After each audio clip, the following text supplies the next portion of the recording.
1 in 3 people have insulin resistance in the United States, and that doubles your risk of developing depression, even if you have had no psychiatric history. This is this sort of weird moment in psychiatry where I think we're converging these two massive paradigm shifts. One is around psychedelic medicine, metabolic psychiatry, and you can't do one without the other. Dr. Shebani Sethi is the founding director of Stanford's Metabolic Psychiatry Program, where she unites nutrition, metabolism, and mental health care. She's rewriting mental health by fixing the body first. What is metabolic psychiatry? Metabolic psychiatry is thinking about metabolism and mental health connection, but it's the study of all of the metabolic dysfunctions, both systemic as well as central. So you can have dysfunction in the brain and you can have dysfunction outside the brain in the body, and those two elements are important in thinking about how that affects psychiatric disease and mental health. The thing that I think people are wondering about is, where do I start? Like, I'm depressed, I'm anxious, maybe I have bipolar disease, maybe I've got a form of schizophrenia. Like, what do I do?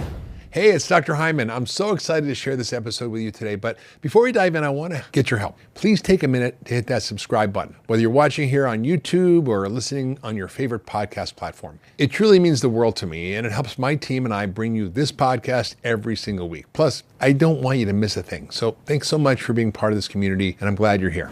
Welcome, Shebani, to the podcast. It's good to have you back. We had a chance to talk about your work a few years ago, and I just wanted to revisit it because it's such an important piece of work you're doing in the world to look at mental health from a new lens, which is how the body affects the brain. It's something that, is kind of this weird anomaly in psychiatry because historically, psychiatrists never looked at the body.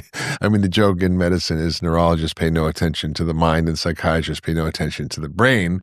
And also, I would say psychiatrists pay no attention to the body in terms of what's happening that could be influencing the brain. You're sort of highlighting the opposite of the mind-body effect, which is the body-mind effect. And it's bidirectional, but mostly we focus on the mind-body effect. Yes, stress can cause illness and so forth, but physiological changes in the body that are emerging because of our lifestyle and our crappy diet and stress and toxins and all these things have an effect on the brain. And we really have neglected this area. And the body has only so many ways of saying ouch, and the brain even less. When your knee hurts, if you sprain your knee, it hurts, right? But if your brain is inflamed, what happens? It doesn't hurt. They don't get a headache. It creates mental illness. And so I want to unpack with you today this whole field that you sort of are deeply involved in, that you coined the term for, which is metabolic psychiatry. So maybe you can start out by saying, how did you come up with this? Where did it originate from in your mind, and what is metabolic psychiatry? Well, thank you, Mark, for having me back on your show. You actually wrote a book 20 years ago or 15 years ago, making some of these connections. And the Ultra Mind Solution, right? Here we are 15 and 20 years later talking about it. Yeah. These ideas of metabolism and mental health being connected, they're not new. They've been around for 100 years. 100 years ago in psychiatry, we had seen that there were levels of lactate that were elevated in serious mental illness, and that there were levels of glutathione, which were low. They were low, and it is an antioxidant. And so these markers were markers of bioenergetic dysfunction. And so lactate is like when you exercise too much and your calves hurt because you've got lactic acid in your muscles. That's happening in your brain. And so there's also a preferential area of energy production towards glycolysis that produces lactate, and that tends to be more common in certain diseases. So we see that in neurodegenerative conditions. We see that in serious mental illness like bipolar disorder and schizophrenia and major depression. So when I say serious mental illness, I'm talking about these 3 illnesses primarily. Yeah. Knowing that these were biomarkers that we saw 100 years ago, and then we went in different directions over the last 100 years, focused on neurotransmitters and, other systems, which are only just part of the picture. There's a much bigger picture when we think about metabolism. So metabolism is really just thinking about food breakdown into energy, and everything that happens in between is detail. Metabolic psychiatry is thinking about that metabolism and mental health connection, but it's the study of all of the metabolic dysfunctions, both systemic as well as central. So you can have dysfunction in the brain and you can have dysfunction outside the brain in the body. They're connected, right? And those two elements are important in thinking about how that affects psychiatric disease and mental health. And so when we look at how that dysfunction affects psychiatric symptoms, whether it's prevention, whether it's progression of disease or treatment of disease, that's really what metabolic psychiatry is about. I think other instances, metabolic psychiatry has been defined as brain energy metabolism only, or it's been defined as just the ketogenic diet, for example. And I want to clear that up because metabolic psychiatry really is a more holistic term that incorporates all systemic as well as central metabolic dysfunction and how that affects psychiatric disease. Yeah, so just for people listening, in medicine, we talk about metabolism, and people say I have a slow metabolism.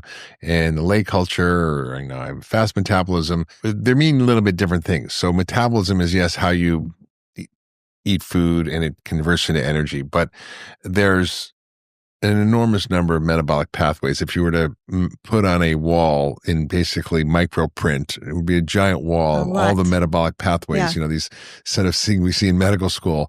And every single one of those pathways are part of the biochemical reactions that happen across every system in your body. And there's 37 billion trillion chemical reactions every second in your body. All those are part of your metabolic system.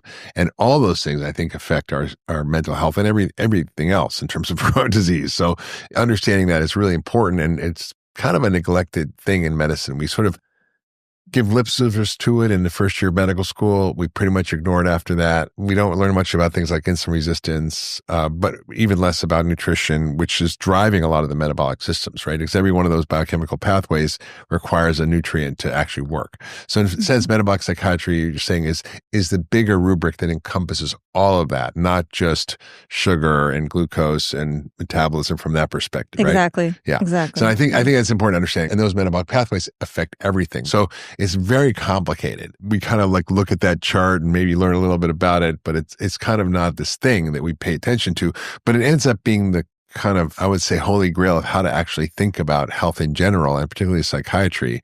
And the fact that you sort of are pointing to the fact that the way we thought about mental illness might not be totally accurate. And I think this is part of the problem in our society is that, if someone has rheumatoid arthritis, their joints are damaged, we don't say, oh, there's something wrong with you. Like we go, oh, too bad. I'm sorry you're suffering from this. Like, how can I help? With mental health, there's a lot of stigma around it. And there's a lot of judgment around it. And there's a lot of attribution of meaning to it. And I think through history, there's been this phenomena of different views of mental illness throughout history. And I think we're in this new era of understanding mental illness through the lens of metabolic psychiatry. And also, I don't know what you call it, trauma-informed psychiatry or, psychedelic medicine, which is addressing a lot of these other aspects. Yeah, I think the dean of our medical school at Stanford Medicine had said, I think during a medical school graduation, that the greatest discoveries are discovered in this intersection between fields.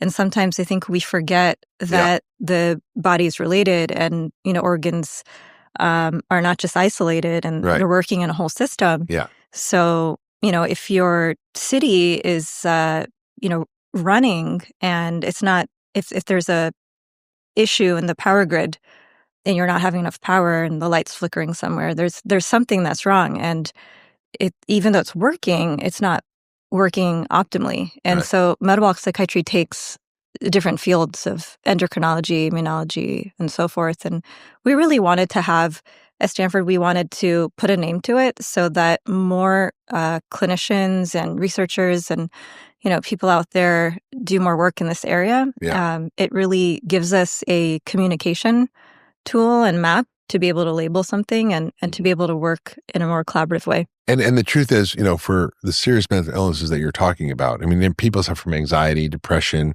major depression, more serious psychiatric illnesses from that spectrum. But then there's things like schizophrenia and bipolar disease, which are pretty intractable and chronic, and the medications come with a lot of downside effects. And obesity, and it kind of makes it even worse. We're seeing, studies that show in some of the work you've done that you see profound changes in these untreatable mental illnesses using this approach of metabolic psychiatry, nutrition, and food.